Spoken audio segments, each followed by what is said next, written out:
అన్నం ఉడికిందా లేదా అని జస్ట్ 2 మెతుకులు టెస్ట్ చేస్తే తెలుస్తుంది. రెస్పాన్సిబుల్ కూడా అంతే.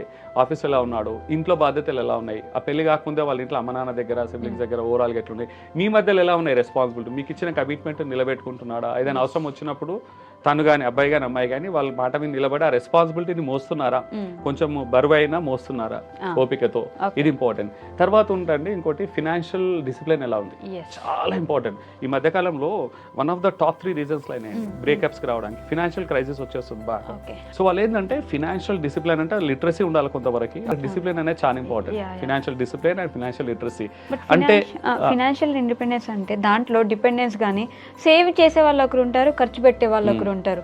ఇద్దరికి దాంట్లోనే ఎంత సేవ్ చేస్తున్నాము, అసలు ఇంత ఖర్చు పెట్టేస్తున్నాను గొడవలు వచ్చేస్తాయి కదా ఎక్కువగా. ఖచ్చితంగా వస్తున్నాయి గొడవలు. ఇక్కడ ఏంటంటే అలైన్మెంట్ అనేది చాలా ఇంపార్టెంట్. ఇప్పుడు ఇద్దరు సంపాదిస్తున్నారా, ఒక్కరు సంపాదిస్తున్నారా, ఒక్కరు సంపాదించినప్పుడు ఇంకే గొడవలు ఛాన్సెస్ ఎక్కువ ఉంటాయి. ఎందుకంటే సంపాదించే వాళ్ళకి కొంచెం ఏంటంటే అథారిటీ ఉంటుంది, ఇంకా వాళ్ళైతే డామినేటివ్ అయిపోయి ఎదుటి వాళ్ళ బంధం చాలా వీక్ ఇమోషనల్ గా సఫర్ అవుతారు. ఇద్దరు సంపాదిస్తే కూడా అదొక రకమైన ఛాలెంజ్. మళ్ళీ నా డబ్బులు నేను సంపాదించిన డబ్బులు నా ఇష్టం వచ్చినట్టు ఖర్చు పెట్టుకుంటా, ఇద్దరు ఖర్చు పెట్టుకుంటారు, ఏం మిగలదు. తర్వాత ఇద్దరు పేరెంటింగ్ కావచ్చు, మిగతా దానికి కావచ్చు, అన్నిటినీ ఇంపాక్ట్ అవుతుంది. సో ఇక్కడ ఏంటంటే హెల్తీ స్పెండింగ్, అన్హెల్తీ స్పెండింగ్ తెలుసుకోవాలి ఇద్దరు. వాళ్ళకు ఫినాన్షియల్ గోల్స్ ఏంటి, పెళ్లి తర్వాత వాళ్ళకు అంటే గోల్స్ ఏంటి, వాళ్ళు అంటే ఇల్లు ఎప్పుడు కట్టుకోవాలి, ఎలా ఉండాలా, లైఫ్ స్టైల్ ఎలా ఉండాలి, ఏది ఎట్లా, పేరెంటింగ్ ఎట్లా, పిల్లల మీద ఎంత ఖర్చు అవుతుంది, ఓవరాల్గా ఒక ఫినాన్షియల్గా క్లారిటీ ఉండాలి, అవేర్నెస్ అనేది. ఇది చాలా ఇంపార్టెంట్. తర్వాత డబ్బులకు విలువ కూడా ఇవ్వడం నేర్చుకోవాలి వాళ్ళు. ఈ మధ్యలో అన్ని కూడా ఏంటంటే లోన్లస్ తోటి, ప్రీ మ్యారేజ్ నుంచి మొత్తం 13 వరకు కూడా మొత్తం లోన్ల మీద అవుతున్నాయి. సో ఇక్కడ పెళ్లి చేసుకోవట్లేదు వాళ్ళు, యాక్చువల్లీ ఫినాన్షియల్ బర్డన్ ని నెత్తి మీద పెట్టుకొని మోస్తున్నారు వాళ్ళు. పెళ్లి తర్వాత ఇమీడియట్లీ ఈఎంఐలు అది ఇది, తర్వాత వాళ్ళు they don't have any flexibility.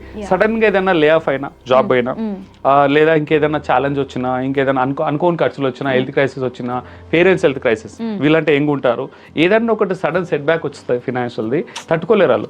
So కొంచెం ఫినాన్షియల్ స్టెబిలిటీ అనేది చాలా ఇంపార్టెంట్ ఫినాన్షియల్ది. ఇది తర్వాత వాళ్ళిద్దరి మధ్యలో కమ్యూనికేషన్ ఎలా ఉంది. కమ్యూనికేషన్ అంటే ఇలా మాట్లాడలేదు కాదు, టఫ్ టాపిక్ ఏదైనా వచ్చినప్పుడు ఫేస్ చేస్తున్నాడా, కమ్యూనికేట్ చేయగలుగుతున్నాడా. కొన్ని ఉంటాయి సెన్సిటివ్ టఫ్ టాపిక్స్ ఉంటాయి, మాట్లాడినప్పుడు మనం దాటేయకూడదు, వదిలేసి వెళ్ళిపోతుంటారు, ఇగ్నోర్ చేస్తారు, వినట్టు అంటారు, దాటేస్తుంటారు.